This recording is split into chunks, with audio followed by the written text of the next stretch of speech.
Okay, we are live at Sifta for Coffee and Kabbalah Parsha Shemos. I apologize for the delay. Thank you so much, everyone, for joining. I know if somebody sponsored, Michelle, you sponsored last week for this week. No, last week already. So did anyone sponsor for this week that I don't know about? So if you did, this one's for you.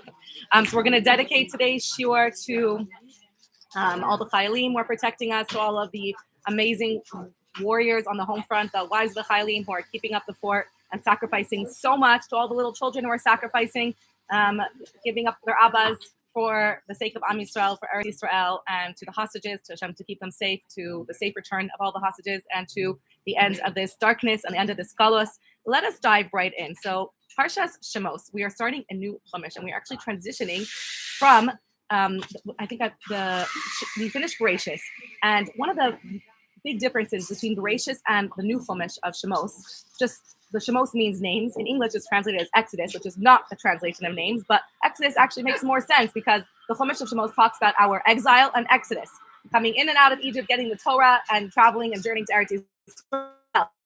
Names is so unusual to call Shemos names when it's literally just all it talks about is the very first pasuk of the first parsha, the first episode of this season Exodus. So I like to look at the Torah as like to live it in the current way, to feel like we're living it and enjoying it and experiencing it, and the thrill of it and the cliffhangers. And one of the ways I like to do that is by pretending that it is the new Netflix hit series, the Bible, and we are now in season 2 of the Bible called Exodus. It is full of twists and turns. It is full of murder, sex, mystery, all of the exciting, all the crazy things that make a series good. So we are now in season 2. Exodus is beginning. Now, what's different about this season to last season, Bereshit, the beginning of the world, was that last season was focusing on the unique individual stories of the main characters. So we went through the main characters, Abraham's story, starting from Noah, Adam and Chava, Adam and Eve, their children, the Noah, the flood. We're learning about the individual stories. Avram and his wife Yitzchak and their children, right? They're raising their own children, Yaakov, and his love stories and his love triangles with Leah and Rachel. And then it's suddenly we shift in this season to less individual stories and more about on the national level, the Jewish nation. So we go from 70 people at the end of last week's Parsha or the beginning of this week's Parsha, and we show how within 30 years or within a century, they became a massive nation. So this is the transition. Bereshit is the individual story, the story of how we became a nation, the beginnings of our nation, the individual stories. And now Shemos, we begin our story on a national level. We still talk about the individuals in the national level, but we are more experiencing and looking at it from a bigger picture, us finally becoming a nation. Until now, it was the backstory. It was like the prologue to like the Lord of the Rings, right? It was like the, what do you call it? The Hobbit, right? So, this is the, right? So now we're becoming now is the actual story, now is the national story. Here's where the action begins, the large on a national level. So I guess what I'm trying to say in summary is that Shemos takes us to a national level. It takes us from 70 individuals, started from one man to 70 individuals over a whole book. And now suddenly within 100 years, we skip a few years, suddenly we're a nation so large that Paro is scared of us and he's terrified. He says, what am I going to do about this nation they're going to take over me. They're going to take over Egypt. And he starts to become afraid. So he says, I'm going to diminish their fertility. I'm going to diminish this nation by making them be my slaves. And he hopes that that's going to help. And after 30 years of tricking them into slavery and backbreaking, it's not working. They're getting bigger and bigger. So that's when he says, okay, I have to start killing the firstborns, making sure that they don't procreate. Oh, you want sheets? I put extra sheets in the middle of the table. Anyone have them? It's 2. It's 2. It's 2 sheets. Okay, so that's just a little background to Shemos. So now, the beginning of this week's Parsha, we begin that it says, Ve'ela Shemos. Who are these names? Why are we calling this whole book the book of names? Where does names come in? It begins, Ve'ela Shemos b'nei Yisrael haba Mitzrayim. These are the names of the Jews who are entering Mitzrayim. Now, this is weird because we've already been in Mitzrayim for a long time. What do you mean are coming into Mitzrayim? This happened a long time ago. You have the first page. Yeah, I also need that. Okay. Anyone want to share? Okay, so what are these names? And then the Torah goes and lists the names of all of the 70. It says that there were 70 people. It's Yaakov, Isha, Beisubau. These are the 70 people, the souls, it's called, there are 70 souls that came out. But he called Nefesh Yotze Yerach Yaakov Shivim Nefesh. Yaakov had 70 descendants, but Yosef had been Mitzrayim, and Yosef was already in Egypt. So there's 71 Jewish people, plus probably Yosef's children. I don't think they're counted as the 70 souls. I'm not sure if they're counted or not. Then it says the whole nation dies. So it doesn't actually count them by name. It just says Reuben, Shimon, Levi, Yehuda, the 12 sons. Then it skips to the grandchildren. Then it says that they multiplied like Paru. He uses 3 words for their multiplication. Paru, like pru or avu, that they were fruitful. But yishritzu, which is like a sheretz, a rodent. They became like so numerous, like insects. They were multiplying like insects have so many children. Vayirbu, and they became, they multiplied. Rav, like Rav. Vayatzmu, and they became strong. Ma'od, but Timala, and the earth was filled with these Jews, right? Sounds familiar, right? And Paro says, what am I going to do about this problem, this Jew problem, right? And he comes up with solutions, like they've come over all the years. What are we going to do with the Jew problem, right? Everyone is threatened by the Jewish existence. And so he says, let's let us plot against them so they don't become too great for us to handle. And that's when he gives them fabric and labor. Okay, so that is just the entry of Shemos. What? This is I don't even know if I brought it for you. This is the very first pasuk in Parsha Shemos. Just to tell you where the word Shemos comes from. So we're going to analyze a little bit. We're going to start by analyzing the name of the fact that we choose to name this entire book, which deals not with the names of the Jewish people individually, but it deals with the entire nation going into slavery, and then becoming Moshe, the 10 plagues, coming out of Egypt, getting the Torah. Why are we calling it names? So we actually learn that the name of the parsha is not just random. It is picked because it tells us about the essence. The name of anything is its essence. In addition, because we're talking about the name of the parsha being named. So it's very trippy. Oh, hello. The name of something is, it gives us a clue onto the essence. So how is the essence of this parsha? But not only this parsha, the entire Chumash hinted to in the word and names. What do we learn from a name? So let's analyze what a name is. We're going to spend just a little bit of time on this. We actually learned that because this whole book discusses the Jews going into Galut, going into exile, and then coming out, that a name actually teaches us the secret to overcoming a Galut, overcoming Galut Mitzrayim. And like we keep saying, Mitzrayim is not just something that happened many years ago. Mitzrayim is any challenging space that we're in, any darkness that we experience, any darkness that the Jewish nation goes through or an individual goes through is called Mitzrayim. How do we overcome this crazy darkness that we're experiencing right now after October 7th, but even before then, this galus, the exile, the anti-Semitism in America, this overwhelming darkness. How do we overcome this overwhelming darkness? And that's the first question that we have. Hashem is enslaving them. We begin this parsha by hearing that they went into horrible slavery. How are we supposed to overcome this? We're also going to answer, why did Hashem do this? And that's one of the questions Moshe asked. So we're going to talk about why this happened, why Hashem made it happen this way, that we have to go into darkness then, and we have to go through darkness now. Why is the world made in such a way we experience so much horrible darkness? And how do we have the strength? How do we overcome such an overwhelming darkness? How can we get through something like this? How can we get through what's happening now? How can we live with what's happening in the world now? How can we continue living? So that's what Shemos answers in the name Shemos, attempts to answer. In the word Shemos, there's hidden a lot of deep messages. So Shemos isn't a paradox. The word a name is a paradox.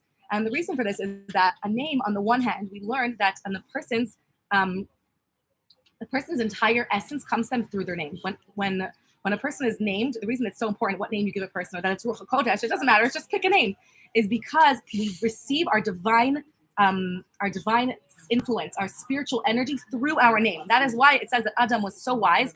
What was the wisdom of Adam that the angel saw? That he was able to see the name of each object. When Adam named every animal, every object, how did he name them? He didn't just randomly pick a name. Like, that sounds nice. Sure. Ox sounds good, right? You look like a sure. He actually looked at the way that everyone receives spiritual energy, but it comes differently to every individual. All of our spiritual life force has is a different type of spirit. Some people have different types, all different types of spiritual energies come to us. Everyone has a unique type of life flow to them.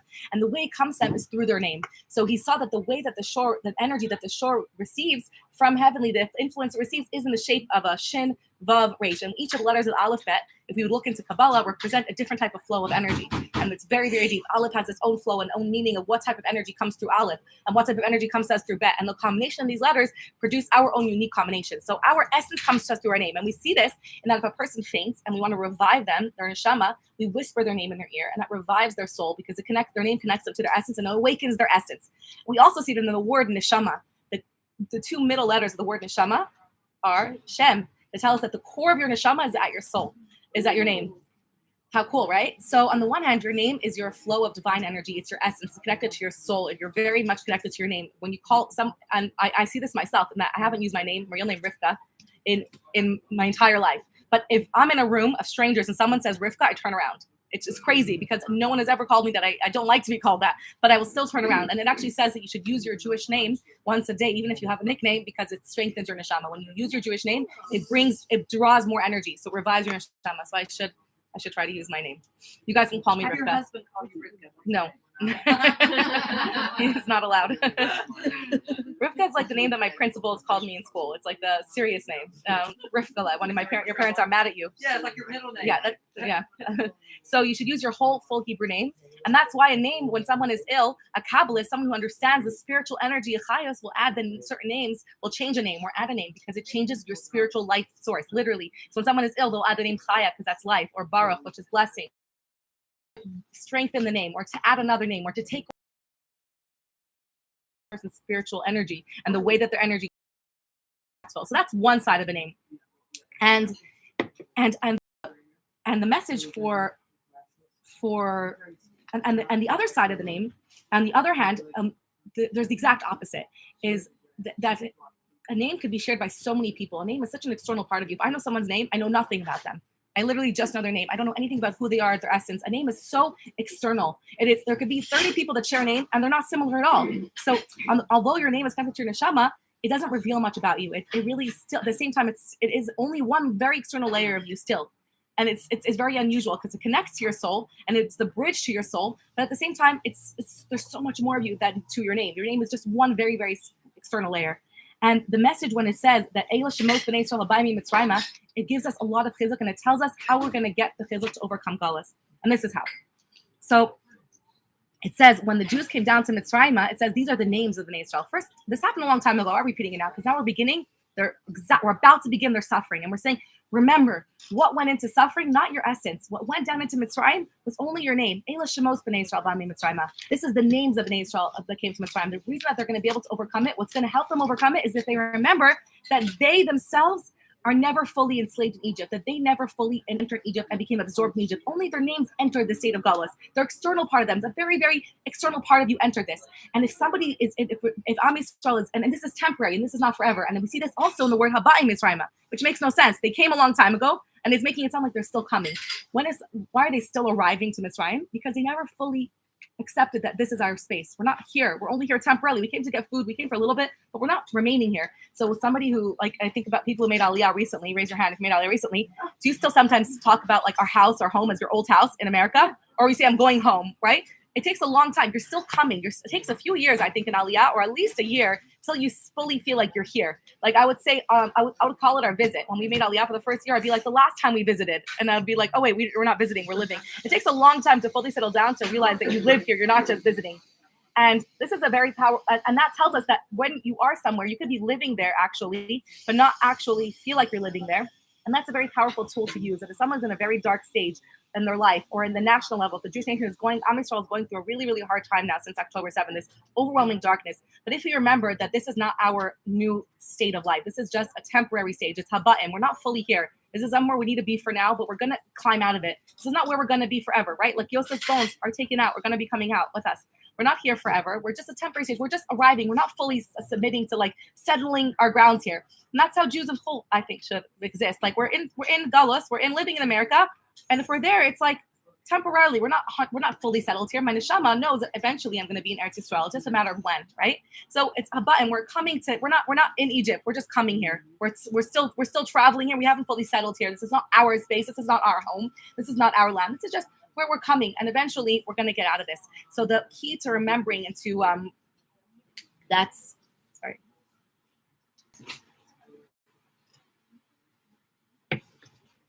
So one of the keys to remembering this is to know that your entire essence didn't enter into slavery, into this darkness. Only a very external part of you could enter here. And my freedom from this and how entrapped I'm going to be is dependent on me. And this is really the theme of the entire Parsha, that how much the slavery is going to have, how much the darkness is going to impact you, how much you're going to, whether or not you go down to darkness, what happens to us in our life is not our choice, but how much we're going to allow it to entrap us and enslave us. The physical place where my body is here, but does my soul have to be enslaved? Does my entire being have to act like I'm enslaved? Do I have to succumb to the slavery? That is dependent on me. And that's dependent on my outlook and my perspective. And if I can have the perspective that it's only an external part of me, only my Shemos coming down, right? Remember that only a external part of you could be in this place, but your essence is above this. We're above this. We're above this darkness. We're not stuck in this. We're not allowing it to overwhelm us, right? So there's Jews who can succumb to this darkness and say and give in and say, Hamas won, I'm giving up, not having any more children, right? Like they did in Egypt. There's Jews in the time of Egypt that succumbed to the slavery and said, you know what? Power won, no more children. We're not going to continue the Jewish nation. We're going to give into this darkness and allow it to take over their whole existence and to become enslaved people. And then there was Jews like Miriam, and we're going to talk about all the feminine heroes in this week's Parsha, like Miriam, who said, we don't have to give in to Paro's, right? Miriam and Yocheved, who went above Paro's decrees and said, just because we're in a situation doesn't mean that we have to succumb to it and allow it to change our perspective. We can continue to be Am Yisrael Chai. And that's what we see, that most Jews in the world are not succumbing to this darkness, that the terrorism, the state of mind, right? That what happened. But whether it's gonna take over us, whether we're gonna be entrapped and completely enslaved and allow our entire life to become enslaved and become a slave to what's happening now, or we're gonna continue to grow Am Yisrael, to come back even stronger, to even multiply even more, to come back greater, to be more proud of our Judaism. That shows that we didn't allow them to win, and that even though we're in this state, we're above it. We could be in it and above it at the same time, and that's the message from the word Shemos, that only the names came down, and Habatim, that they're not fully there. So that's message number one. Key number one to overcoming a dark state is to not allow yourself to overcome it. And this is something that Viktor Frankl in his book Man's Search for Meaning spoke extensively about people, the way that he survived the Holocaust. He said that anyone who was able to survive was able to realize that I'm only a part of me is here. My essence is free. My essence is above this. This is only a temporary state. This is not my entire life, right? To be able to attach yourself to the gula that's going to come afterwards, to have something on the outside to bring you out and to be free in your mind. So have this freedom to choose whether, yes, I'm in this state, but whether I'm going to succumb to that and allow them to take over me and just give in and just be like, that's it, and give up. That's my choice. And this, yeah. Okay, so instead of saying this is the new reality, this is the temporary reality. Mm-hmm. It's not. This is a temporary situation that we are going to come out of. And we're going to come out even stronger from this. Right. And there's still pain. We're not taking away. We're not in denial and saying there's not pain, right? And this week's Parsha is full of pain. And Moshe says, why? And we're going to get to that soon. But in our mindset, the way that we can counteract it every day is just say, this is not who I am now. I'm not going to let them win. To wake up and say, I'm not going to let them win. I'm going to be above this, and I'm going to choose to continue to enact my freedom, to live freely as a Jew. I'm not going to what I was most shocked about was when the Israeli government posted that Jews shouldn't travel anywhere and they should hide. They should cover up themselves. Well, obviously, if you're somewhere that's like an immediate danger, but like that is succumbing to terrorism. Like that saying that Jews shouldn't go anywhere. It's dangerous for Jews to travel. That's succumbing to terrorism. But saying, no, I'm going to live proudly as a Jew, and we're going to continue to act proudly as Jews and dress proudly as Jews. That's the opposite of succumbing to terrorism. I understand where they came from, but I disagree. I politely disagree. I'm smarter than the government. I'm joking. Now, on the other hand, on the total other side. So the great paradox of names is that it's a very external part of us. Only your name is entrapped in slavery. But at the same time, what gives you the koach, Hashem says, what's going to give you the koach to overcome galus? Your name. That the power to overcome it lies in your name and your identity, in strengthening your identity. When you remember and one of the things that in slavery that they try to do, and in general, slaves don't have names. When people used to have slaves, unfortunately, slaves didn't have names. They were slave number one, number two. When Jews were in the Holocaust, they didn't have a name. They were just a number. And in Mitzrayim, they didn't count them. They were just rayishitsu. They looked at us like insects. There were so many of us. They were just insects. And the counter to that is to say, no, I'm not just going to succumb to that. I'm not just going to be an insect. When somebody's enslaved or they feel like a nothing or they feel like they're just looking at us, like the non-Jewish world is looking at us and at the same time saying, you Jews, right? No, we're not just Jews. We have an identity. We have a name.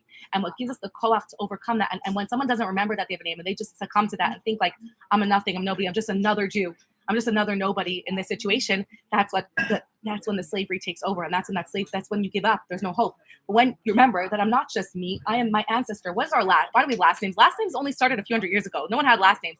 Last names are amazing because a last name connects you to your whole family line. So it's not just me that's overcoming. It's me with my last name, which is the koach. What's going to help me overcome this? My name, my heritage, the koach of my ancestors, my parents' strength, my parents' sacrifices that they made for me. All of their koach is all with me. I'm not just alone. I'm with my entire nation. So my name, being a Yehudi, being part of Am Yisrael, having a name, having a nation, having an identity, being strong about your identity gives you the strength. So if you're just me, how am I going to overcome this darkness? I can't. But if I have an identity, it's not just me. I'm me, Bas, my mother's name, with my entire family heritage, all of everything that everyone put into me. I can do this together with them, with all of their koach, with my whole family unit, with my whole nation rallying together.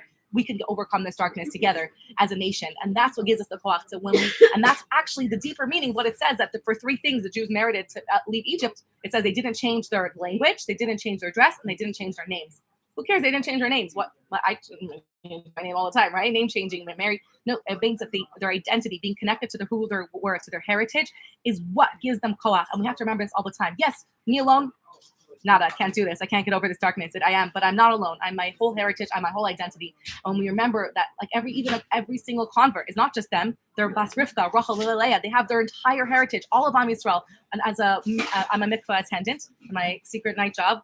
And one thing I love to share with Kala is that really inspired me as a Kala was that when the first time a Kala, or every time a Kala or goes down into the waters of the mikvah, it says she's accompanied by the souls of every single one of the Jewish women who entered the mikvah before, who sacrificed everything just to go to the mikvah, to birth the Jewish nation on Tara. She's accompanied by Sarah, Rivka, Rachel, and Leah. Whether you're born Jewish or non-born Jewish, you're accompanied by all of the neshamais. So it's not just you walking in. Yes, it's a hard mitzvah. Yes, it's difficult, but you're accompanied by all of your ancestors, the whole tribe. You're part of the tribe now, and everyone is coming with you. And and it actually says there's a crazy story that happened where someone went to the mikvah and it was locked, and a chariot appeared. This happened like in the last 200 years, right? They wouldn't let her in because she was poor, and a chariot of rich women came, and then and it was told to her that afterwards that they opened the mikvah for those women, and she was able to dip, and it was told to her that those people were Sarah, Rachel, and Leah, who came to escort her to the mikvah physically because they wouldn't open the mikvah for her. So it's not just metaphorically they are there with us. We can't see them. This woman got to see them because she asked the next day, and everyone said there was no one here. And then Elianavi appeared and told her who was. So yeah, that's. Oh, I think that they had the petek after because they had to sign in those days because like the mikvah were so horrible in those days that husbands had to have a signed paper from the balanit that the women dipped because women would lie that they dipped because it was so horrific. It was so cold and dirty, the waters, and difficult to get to the mikvah. So they found the petek and it said their names, the imahos. So they found the petakim the next day of who dipped. So they could bring it home to their they had crazy things now. Now they still offer it because some Jews have a custom to bring a petek home. So I have this in the mikvah petek. No one has ever asked me for it, but like it's a petek to give the woman to prove that she went to the mikvah. What? Like, in terms of anything you have. Well, that's what I was learning. I learned that he doesn't have to question it, but this was a right. This was he's allowed. I mean, he could question. I've heard that he's not allowed. Yeah, I mean he's supposed to trust his wife, but that's already not a Jewish thing. That's already like a familial thing. But yeah, it's really crazy. There was actually a crazy custom where they used to announce in shul every day the list of the women who went to Balanese would give the list to the rabbi. I was like, why couldn't I just give a paper? Because I guess they didn't trust the paper, so they like had to go get it from the rabbi. So there's a crazy story about that too.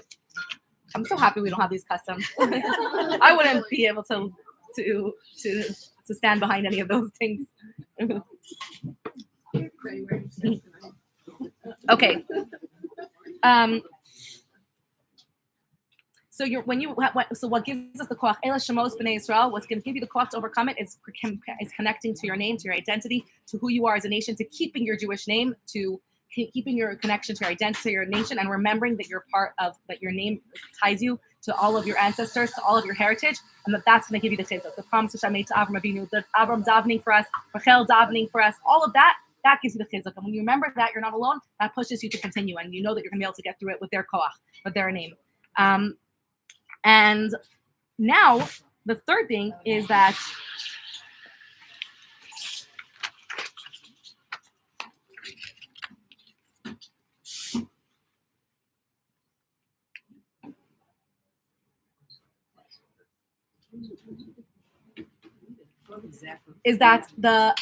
based on this last answer that are the koach to overcome our environment and not succumb, like the first one, that our names tell us that we shouldn't be submerged. It's just an external part of us that's enslaved. They can enslave my body, but they can never enslave my soul. Even someone who's in hostage or in any situation, they can take their body, but they can't take their identity, their soul, their spirit. They can't break that. That's within our power to hold on to.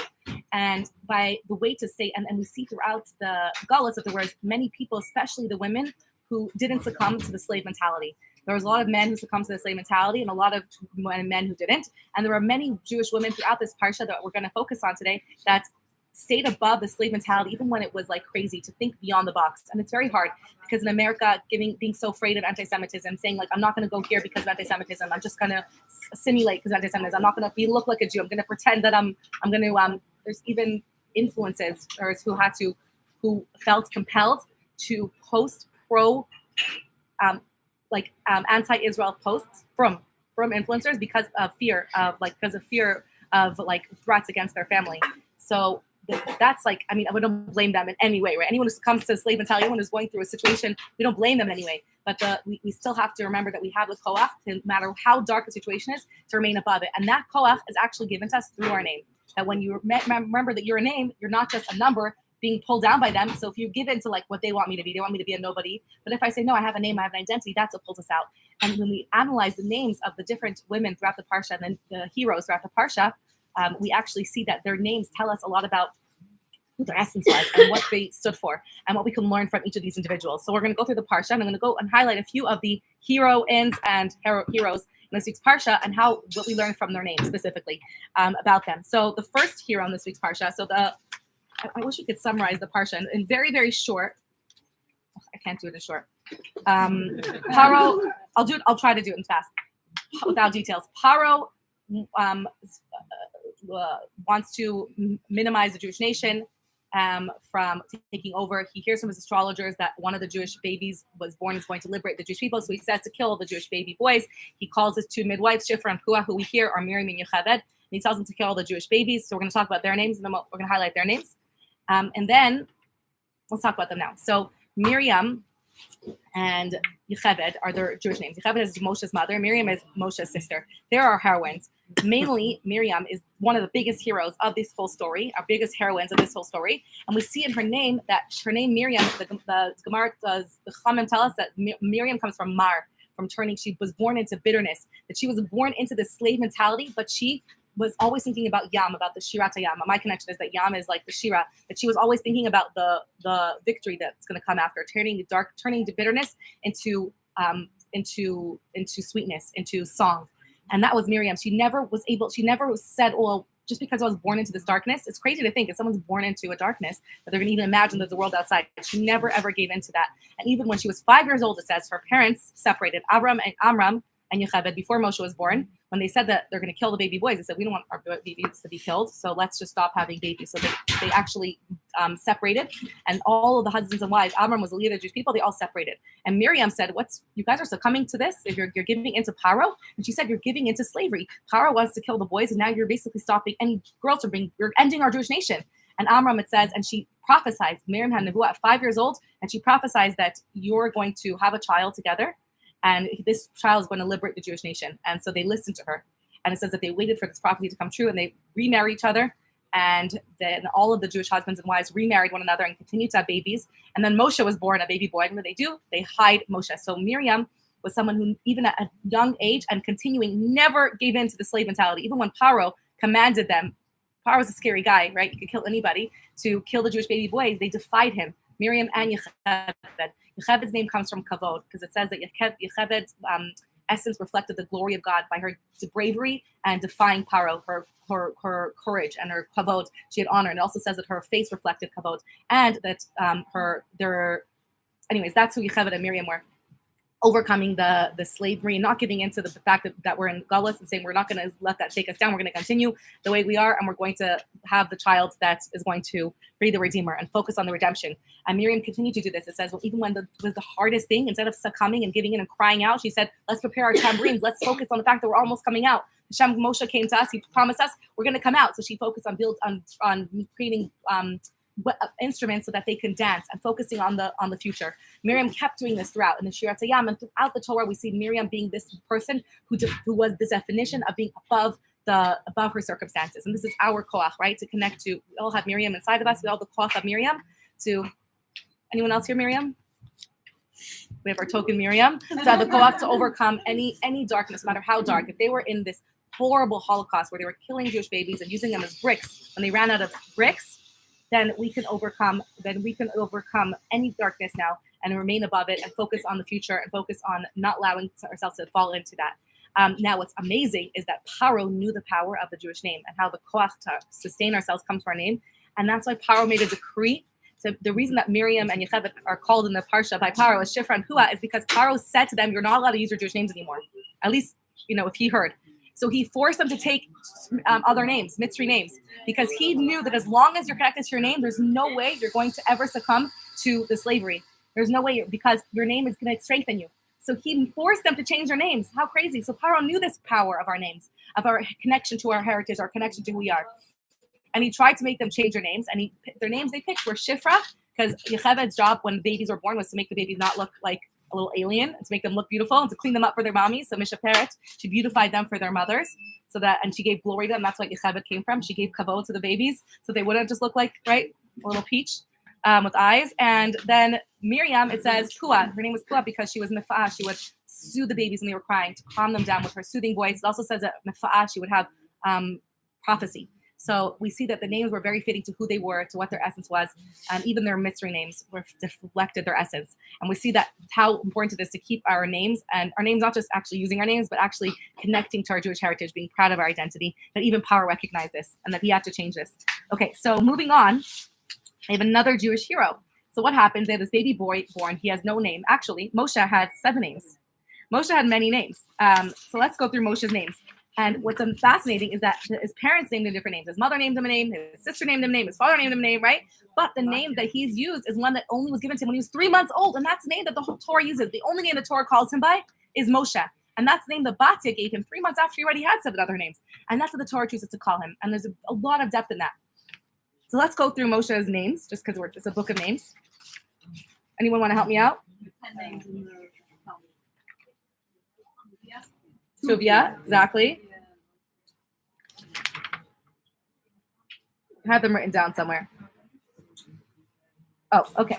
He was called by 6 names. Rashi brings us down. His father called him Chever. His mother called him Yekutiel. His sister called him Yered. His brother called him Avi Zanoach. His nurse called him Avi Socho. And the Jewish people called him Shemaiah.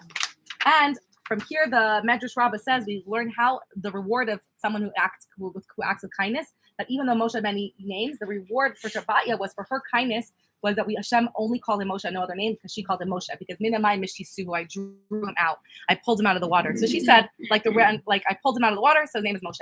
So that's Moshe's name and his essence. That Moshe's name is based on a karas hatov, on gratifying those who went out of their way to look for kindness.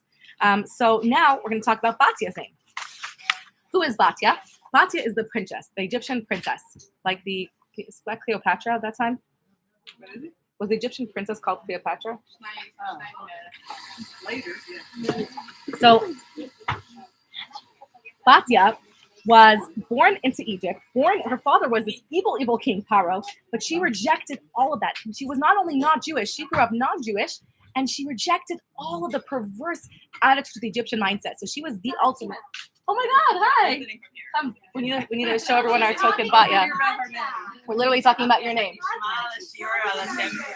Okay, so Batya was even beyond Miriam because she defied all of the Egyptian culture that she grew up with. She wasn't even born to tzaddikim parents. She was born in Egyptian culture, and she was able to completely see beyond that and not succumb and not be persuaded by all of their crazy ideas of what on their values. She was able to see beyond that and see the beauty of the Jewish nation. And she was pulled to the Jewish nation so much so that when it says that day that she found Moshe, who was hidden for 3 months in a basket so he wouldn't be killed, it says that why was she going down to the river? It says that she was going to convert.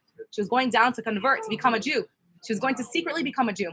And that's why she was going down to the river. And then she hears the cries of a child. And we learn that that's what one of the beautiful traits of Batya was that she heard the cry of a child and she turned to that cry. She didn't ignore it. And even though there's a few things, that she was able to hear and pay attention and be in tune with the cries of another person, with the needs of another. And number 2, and the greatest thing about Batya is that story that we grew up with as a child, that Batya was very far. Moshe was not by the banks of the river. They just would have killed him. He was very far in the reeds. And Batya heard a cry and she stretched her hand out and Moshe was way out of reach. But Hashem made a miracle. It says, "Vayishlach esamasa." She sent her mates. One interpretation, she sent her maidservant to get it, and the other interpretation is it's a very unusual word for maidservant. It should have said shifcha, and it says to teach us that she actually sent her arm out. She reached her arm out, even though it was way beyond her reach. And Hashem made a miracle, and her arm stretched, and she was able to reach it. And this was what was so great about that. Okay, it's a cool story, but what's great about that, the Rebbe says, is that Batya even reached her arm out. who would reach their arm out to reach something? Like if I had to reach Sarah there, I would never stretch my arm out and be like, hey, could you pass me that? It's ridiculous. It makes no sense to reach your arm out for something that's way beyond your reach. And the Rebbe says we learned something so powerful from Batya here, that it's when we see another person in trouble, a person crying out for help, a child, an adult, anyone reaching out for help, often you might think, well, I can't help them. I can't help the situation. This is way too big for me, right? This person needs way more help than I can give them. So I'm not going to reach my arm out. The same way that I'm not going to reach my arm out to get a marker there, I'm going to ask you to pass it to me because I can't reach that. There's no point in reaching my arm out. So you might think there's no point in me trying because I can never help that person, right? If you look at the situation now, the anti-Semitism, the world, the darkness that's happening, you might think, I can't do anything. I can't do everything, so I'm not going to do anything. But the Rebbe says that Ba'ya teaches us that it's not your job to think, it's not your business to think about how you're going to help. It's your job to reach your arm out as far as you could go, to do whatever you can. How that person's, you don't have to, you're not God. You don't have to worry about how that person is going to be helped. You just have to know that if I heard a cry and for help, I have to stretch my arm out and help as much as I can. And the rest Hashem will do. It's up to Hashem how that person gets all their help. So just because I don't have to be like a hero complex thing, I need to save this person, I could just help as much as I can. This is a huge lesson for me, actually. I remember that someone would say, like, could you make a meal for this new mother? And there's a point in my life where I can't anymore, right? I don't cook for my own kids. I can't cook for other new mothers as much as I wish I could. I used to be able to. So what I also get, right? And so I learned this. Someone taught me this really valuable message, and I don't remember who it was. I wish it might come to me, that she said that instead of just saying I can't or feeling bad, why don't you just say, what I can do is buy a cake. Would that be helpful, right? So instead of just saying like I can't help this person completely and just ignoring it, saying like I can't reach all of it, why don't you just reach what you can do? So now I'll just say like can you make Shabbat Shabbos? I'll be like I can send it out in my groups. Is that helpful? Or I can buy some challah and cake and bring it over for Shabbos. Would that be helpful? And now I'm reaching right out as far as I can do. I'm thinking the most I can do. I could buy flowers. Whatever it is that you could do in this situation, share what you can do, and then Hashem will take care of the rest of it, right? And that was just one tiny example. The real example is that is one of the Rosh Tevot of Elo, that we just have to reach our hand out and then let Hashem do the magic and take care of the rest. How the person gets help is not your business. But stretching yourself as far as you're able to, that's your part. That's your business. So anytime you hear anyone that needs help, you heard it for a reason. You're supposed to stop and turn. And even if you think, well, I obviously can't do anything about this. I'm not the prime minister. I can't fix this war. I can't do everything for every wife. But what can you text a few people and see how they're doing? Can you pick up flowers for somebody for Shabbos, right? Can you host somebody over for coffee? Can you buy them coffee at Sifta? What can you do to help? And whatever you can do and stretch yourself, that's okay. That will be magically, Hashem will turn it and make sure that that person gets what they need. That will be Hashem's job. So your business is what you can do. And that's it. And not being the hero to fix a situation.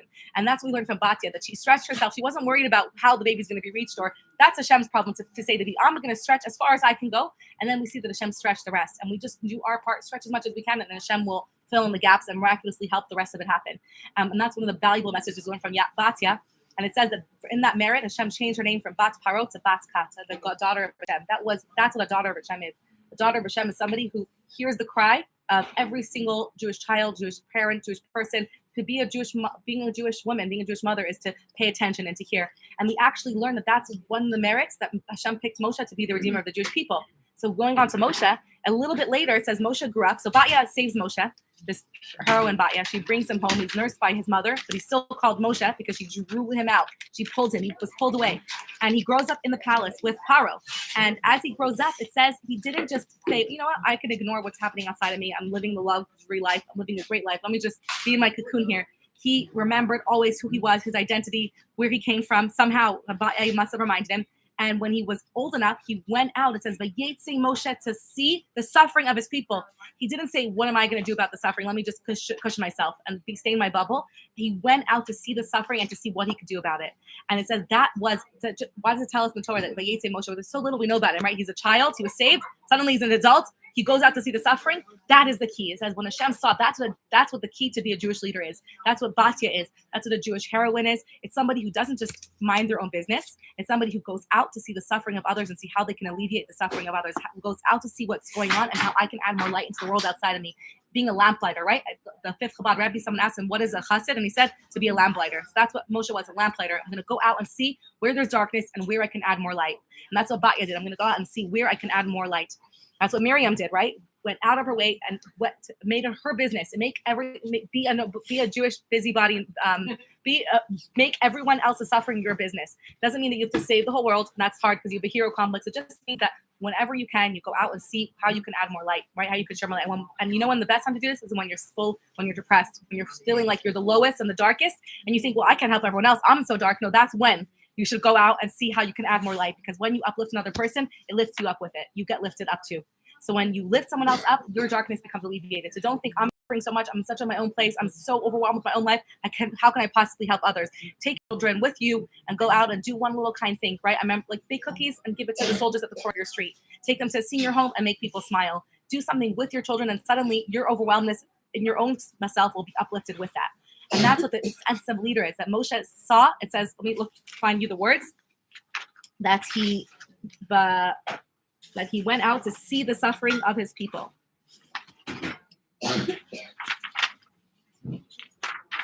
Moshe grows up. And he went out to his brothers. And he saw their suffering. And then what did he see? So he went out and he noticed their suffering. So we go out to our brothers. We go out and see. We should rejoice with them. He noticed and he felt their suffering. He said that your suffering is my suffering. It's not just that I'm in the palace. I feel your pain. That's what a true Jewish leader is. He sees what everyone needs and helps them. Jewish leader, and he sees. And what does he see? He sees he happens to see an Egyptian hitting a Jewish person, one of his brothers, and he kills that Egyptian. He says he looks both ways. He says God's name. He buries the Egyptian in the ground, and he thinks nobody saw. But lo and behold, the next day he sees two Jewish people. We're not just paying attention to anti-Semitism, also amongst our brothers. It is our business. He sees two adult men arguing, and one raises his hand to hit the other one, and he says, "Why are you hitting your friend?" And he said, and it's his business to come and make peace between them as well. He makes sure to be there when people need him and to make shalom between them, not just to say, this is not my business, I don't want to get involved in this fight, I don't want to get hit, right? He goes out and he says, why are you hitting your friend? And he says, what? Are you going to kill me like you killed a Mitzri yesterday? And he says, oh no, now they know that I killed this Mitzri. Paro is going to find out. It says that Moshe was afraid. We learned, this is a whole nother Dvar Torah for another year, that it says that Moshe was afraid. The Torah tells us that he was afraid. And the next pasuk says, he says, now Paro will find out. The next pasuk says that Paro heard. And we actually learned that his fear, if he hadn't been afraid, if he trusted Hashem, Hashem will save him, Paro wouldn't have heard. But he drew that reality by being afraid. So we learned that by being afraid of something, we actually cause it to happen. And by being confident in Hashem, we can actually make sure that thing doesn't happen. So that's, that was a very powerful sikha on Vayira Moshe's fear. And what we learned from that in the positive is that when we are confident in something's success, we draw that reality, even if in reality, in nature, that can't happen. If we feel 100% sure of that tzlacha, of success, of Hashem's deliverance, of Hashem's protection, that will force Hashem to give it to us. Like we say, like in trust, right? When if your child says to you, wow, thank you so much. Like if you're so sure that your child comes to you and, well, you bought me a chocolate, and you're just like forced to be like, yeah, I got it for you, and then run to the store and get it, right? You come home from a trip and you're like, thank you so much, it got me a present, and you don't have one, you're going to be forced to go and get it, right? So that's the idea of trust, that we have to be so sure that Hashem is forced to deliver it to us. We have to be so confident in Hashem that Hashem is forced to give us and deliver all the things that we are trusting him to take care of for us, right? When you rely on somebody, they have to pull through. They're forced to pull through at some point or another. So that's just a detour about the year of Moshe becoming afraid. So we went through the names of Yocheved, the names of Miriam, the name of Moshe, that's Batya. And then there's one more name I want to focus on a little bit later. So Moshe, here's the Paro does find out. He runs away to Midian. There's an 80-year gap in the story where he becomes the king of some African nations. He's married to the princess there, but he never married, he never sleeps, he never was with her intimately. And then I forget what happened. It's a really cool medrash. Moshe spends 80 years saving this African nation, saving the weaker people from this bigger nation, and he becomes their king of this African nation, and he marries the princess of this African nation, but he never is with her, and she's upset about it, so they send him away, and then he has to go to Midian. 80 years. So Moshe's 80 years old by now. Oh, it's 80-year gap. So now Moshe. So first of all, for anybody who feels like it's too late, what? Because she was. I don't know. There's a whole story, guys. You want me? It's a really good story. I'm going to link you this by. It's a long medrash about the wars and the snakes and how he saved them from this snake moat, whatever. It's a pretty cool story. Okay, I like it. I don't know why they teach it to us as kids. It's irrelevant to the bigger story, but it just is what was Moshe doing for the last 60 years? He left Egypt and he comes to Midian. But on a side note, when Moshe was chosen by Hashem to become the leader of the Jewish people to save them, he was 80 years old. At least 80 years old. I might be messing up the exact date, but at least 80 years old. And for anybody who thinks that it's too late in their life to start something new, it's not too late. You can start something new. You can become a whole new career. Some of the most successful people started their careers in their 70s and 80s. The Rebbe spoke to people who would invest in a brand new project at 90 years old. So it's never too late to have dreams, to have ambitions, to have goals. Never to look back at how many years passed, but to look forward. It could take to look forward to life. So to learn from Moshe that it's never to ages. Age has nothing to do with it. Some of the most successful actors, really, if you look at their ages, most people became successful only in their 50s and 60s up. So, or 40, definitely not before their 40s. Some people make it early, but we're not talking about those people. Okay, so what? Yeah, we have some What? Too bad we're gonna have babies later when we are wiser. Oh, I know. Could you imagine? No. No. Okay, the last name that we're talking about today is Sipora. Anyone here's name is Sipora? Fega? Sipora in Yiddish is Fega. Beautiful. Amazing. Sipora, Fega, and bird. So Sipora was also an outlier. Sipora grew up in the home of Yisrael, who was an idol worshiper. He was a priest of idol worshipers. He would fatten cows to bring them as sacrifices to idols. And it says Sipora was like a bird. A bird, if there's a home that's impure, of a Tomei mace, they use a bird to purify the home, the ashes of a bird, I think, to purify the home. And it says Sipora purified the air and the home of her father from its idols. She was an outlier. She grew up in a culture that all served idols. Her father served idols, but she didn't believe in that. She was able to be above that mindset and be like, that's ridiculous. This is crazy, and I'm above that. And Zipporah was also a convert, so she was an outlier. Converts are the people who are able to look around them and find their own connection to Hashem and be the outliers of their environments. And they have this extra koach that we learned in this week's Parsha. We have so many beautiful heroine converts in this week's Parsha, like Zipporah and like Miriam, who give us this koach to understand how beautiful and lovely they are. And Moshe chose Zipporah. Right, and Moshe chose this beautiful woman, Zipporah, to marry her. There's a whole fascinating backstory about how Moshe and Zipporah met.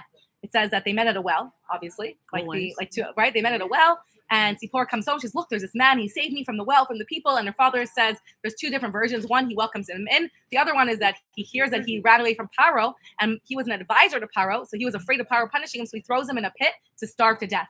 And Zipporah feeds him there for 10 years. She brings him food secretly. And after 10 years, she says her father doesn't know she feeds him there because she loves this man. She's in love with this man that she met and she wants to marry him. So they're secretly having this relationship. He's in a pit. They're having their rendezvous. She's feeding him. After 10 years, she says, "Father, look, this is a miracle man of God. He survived the pit and he survived for 10 years. God must have chosen him." And when Yisro sees that, he says, "Oh, wow, you must be a man of God." And he picks him out and he allows him to marry his daughter. So that's one of the backstories. What? I hear things in your class that you never heard, right? I know. I like to surprise you guys. That's the Medrash tells us. So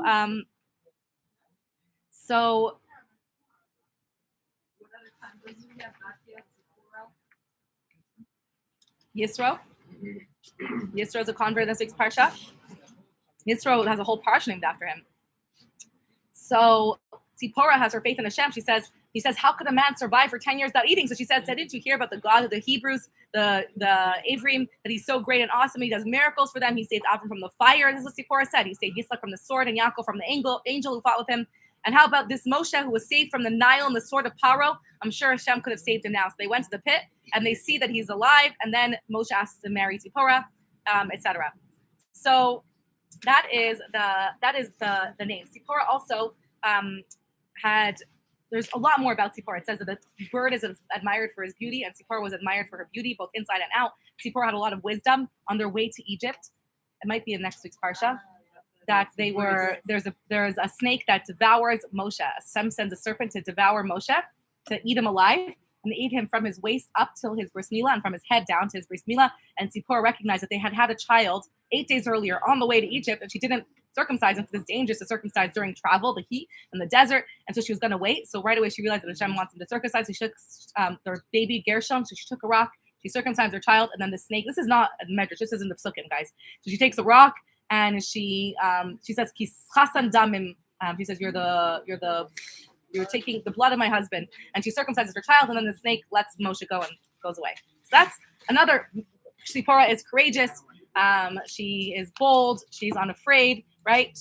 We see a lot of these women not being giving in to this darkness that's overwhelming them, rather standing up and taking the lead and taking the courage to be an outlier, like Sipporah being an outlier from her home of the idols. Miriam being born into slavery and even defying her father as the wisest man, right? And who she was born into.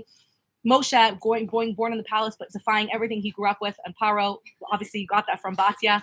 Batya defying everything she grew up with. And over again, we see that's the key in this week's Parsha. The key to overcoming Galut is not to allow ourselves to succumb to the darkness, not allow ourselves to be swallowed by the darkness, but to remember that we have a name, we have a heritage, we have koach to overcome this, and that this is just a temporary state of being. This is just Chabad, and this is just for now. And that the ultimate, and ultimately, that is the koach. But the real answer is that Moshe asks Hashem, Lama hari osa lamazeh? Why did you do this? So Moshe, fast forward the story. Moshe marries Sipporah. How does he become the leader of the Jewish people? He's happy living his happy married life in Midian, his honeymoon life. He's 80 years old. He's enjoying his retired life. He's a shepherd for Yisro. He's taking the sheep out one day, and suddenly he sees this phenomena. He sees a burning bush. But what's crazy about a burning bush? Bushes burn all the time. This bush is being burnt, but it's not being burnt. Right? There's a fire, but the bush is staying intact. And he says, this is godly. I want to see what's going on here. And he goes to turn towards it. This is the second time that he paid attention to what was happening around him. He was drawn to Kedusha. He didn't just continue going. He said, there's godliness. I want to see what that is. I want to experience that Kedusha. I want to go towards that Kedusha. And that was what another criteria for being a leader, for turning Moshe, for being a leader. And there, Hashem tells him, okay, now I hear the cry of the Jewish people. They've been crying out to me in their darkness. It's time. They've done enough of their reason that they're in Galus. Now it's time to take them out. And you're going to be the one. And Moshe's like, no way, not me. Send Aaron. Hashem says, no, it's going to be you. He says, send Mashiach. He stood there for a week, it says, at the burning bush for 1 full week arguing with Hashem. It takes up a large amount of psukim. I didn't have a chance to count. A lot of psukim. And Moshe going back and forth with Hashem and arguing about why he doesn't want to go. He's not a good speaker. He can't talk. He has a lisp. He has many, many reasons why he can't be the one to go. And Hashem argues with him. And convinces him and says, you have to be the one to go. And why am I sharing this with you? Like Yoda. There, Moshe comes, and when he comes to confront Paro, like Hashem forced him to, and give all the signs and all of the magic tricks that Hashem told to do with turning the stick into the snake and putting his hand in his sleeve, all of that, the Jewish people still do not, he goes to Paro, and what happens is Paro let them go. Not only does he not let them go, but he actually makes their work, he intensifies their labor, he makes their work way harder. So Moshe turns to Hashem at that moment and says, Lama, why did you send me here? Why are you making it so bad to them? Why are you even putting them in Gullus? Right? And you think this is a chutzpah question, but we actually learned that is and I heard something so fascinating this year that they had to have this emunah with Hashem, that the emunah that kept them going on in Galus until now was what they heard from their fathers, from Yosef, from Yaakov, that you're going to be in Galus, you're going to be enslaved, and Hashem is going to take you out. But they had to have their own emunah with Hashem, their own relationship with Hashem. And we have to transition at some point from the God of our fathers to Zekeli, right? We had this class before, to my God, not just the God of my fathers. And ironically, that the way that we transition from the God of my fathers to my God is by questioning Hashem, by asking Hashem questions. So often we're so afraid when our children ask questions of God. Well, how could God do this? And we say, don't ask questions. But actually, by asking questions, that's how they develop their own relationship with Hashem. That's how they have their own emunah. You have to ask questions. You have to ask why. You want to know why Hashem did this darkness. Why is Hashem putting us in Golos? Why is Hashem doing this to me? Only when we ask those questions can we develop our own relationship with Hashem and our own emunah that comes from my own understanding of Hashem's protection. So that was that transition necessary to transition to their own emunah. Toby. Sorry.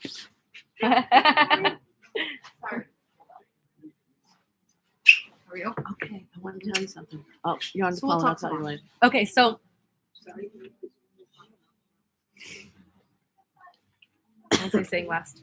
My brain just had a blink out. It's okay to question God. Okay, thank you. Make it our God. So to end off this class for now, we're going to end off with what is the point of Galus? So Moshe questions Hashem, we said at the beginning of the class, we're going to talk about why we're in Galus, why go through suffering, why have to go through Egypt, why go through the darkness down. This is what Moshe asks Hashem. So asking the question only strengthens our emunah. Asking these questions of Hashem, when our children ask these questions, it's not a bad thing. It's even if for temporarily there's a distance, it's going to bring them closer. Right? If you have an argument or a distance or a question, that's okay. We don't have to be afraid of our children. Trust Hashem that they'll come back. So if they question God, that's okay. That's going to strengthen their relationship with Hashem. Don't worry. Trust the process. Let them question God and give them answers and let them explore and let them ask. And don't just say don't ask. Encourage them to ask. Say, that's a really good question. You know, it's the best thing you could do for your child. If your child has a question when they're young, but why Hashem did this, say, that's such a good question. Let's go ask. That's such an amazing question. Let's go ask a rabbi together and call up a rabbi and say, my son has an amazing question. Let the child experience his own questions and his own answers. So encourage questions and help them find answers. And go with them and hold their hand and say, let's go to this. I don't have the answer maybe, but let's learn this together. Or let's go to the Rebbetzin, let's go to the rabbi and let's discuss this and maybe find something that you can talk to. Maybe you know. What do you think? Ask them they know the answer. And that way they can develop their own relationship with Hashem. So the answer, what does Hashem say to Moshe? Lama os lama zeh? Hashem answers him and says, why did this happen? And one of the things Moshe says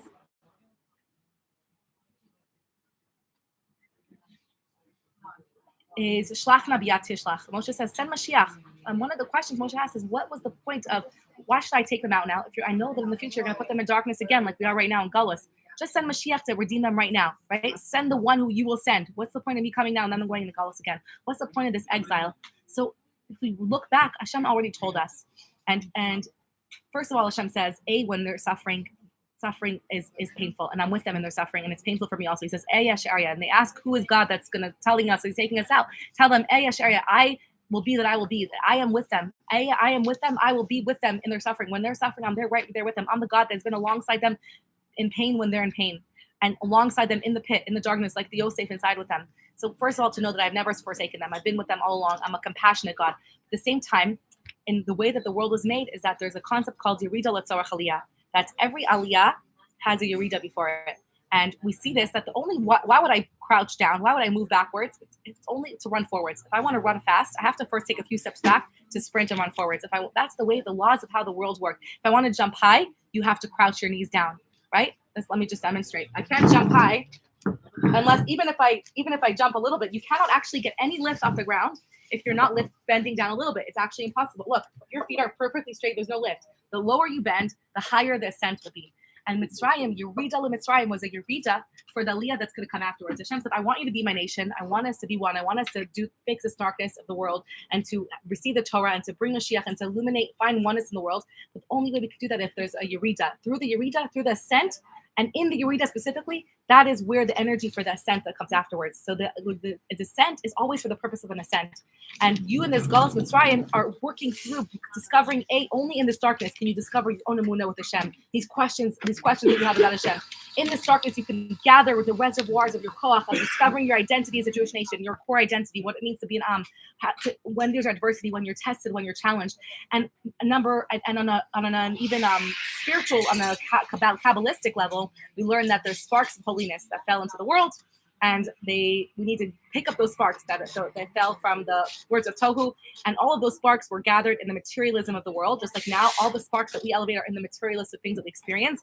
In Mitzrayim, all the materialism in the world, all of the wealth was gathered into Mitzrayim and funneled, like a funnel in the time of the hunger when only Egypt had food, because God planned for Yosef to be there, for Yosef to interpret dreams, for Yosef to be that forced the Egyptians to gather food, so that they were the only ones with food in the entire world. For 7 years, they were gathering food, and all of the world's money in the entire world was given to Egypt in exchange for their food. So now most of the wealth of the entire world is gathered into Egypt, and now the Jewish people are down in this descent so that they can work on the materialism, and that when they come out, they take out all of the rechush. They come out with rechush gadol, and this is what, on the Kabbalistic level, what Hashem told Avram Avinu years before. He said, "You're going to be strangers in a land that's foreign to you. That's going to be the Yerida, the descent.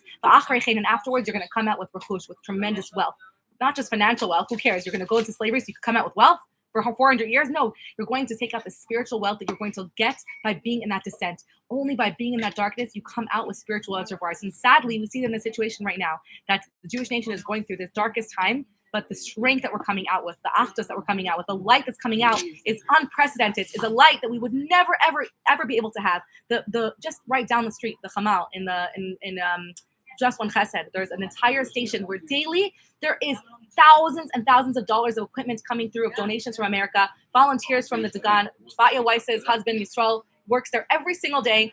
There's so much chesed that goes through this one room. It's down the block here. The amount of chesed that goes there is explosive. And all that happened, sadly, because of a Yerida, because of a descent, the crouching that was the pre-requirement to sleep up, to allow us to shoot out, to shoot light out, to like any movement in physics. You learn that any outward movement has to be pulled in. A bow and arrow can only shoot outwards if there's a pulling in first. Any outward movement, any aliyah, any growth has to be precedented by a yerida, a descent before. Even growth of a plant, there's a decomposing that happens before the plant could grow. There's no growth in this world without decomposing before, without a yerida before, without a darkness that happens before. Sadly, a vacuum. There has to be a vacuum and a pulling back. So we're not saying we want this, but this is part of how Hashem made the world. So every time there's a yerida, if we can, the way we can hack it, and the way we can hack the darkness when it happens, when we're in this moment of descent, is to right away remember that this is a yerida for the sake of an ascent. And the faster we remember that, the faster we can climb out of the descent into the stage of ascent.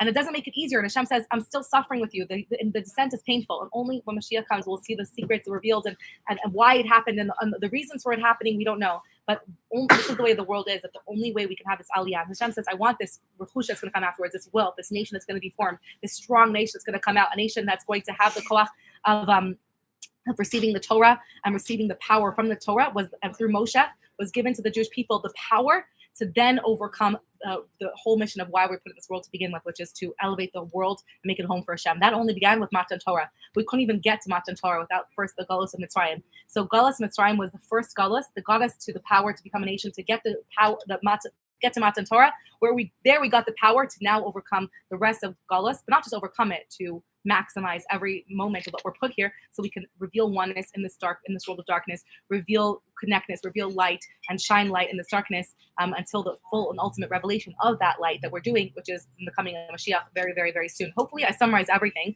Obviously, I can't answer Galus. I'm not God, and obviously, even Hashem's answer to Moshe is just a tiny tip of a way larger, deeper answer. And at the end of the day, Hashem says, I can't answer you because to understand my ways, you have to be God. But this is just a little bit of comfort to know that we're not here for no reason. It's not just a punishment. It's never a punishment. In fact, it's a prerequisite to tremendous growth.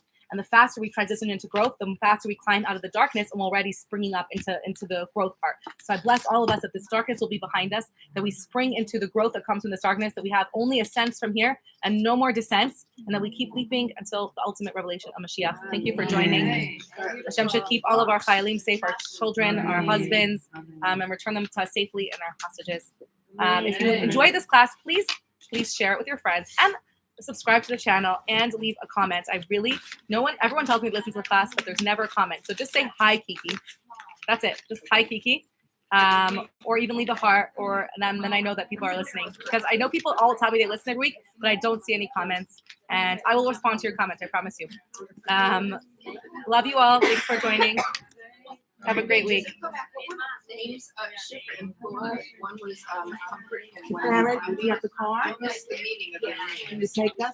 Can you take me? How far are you going?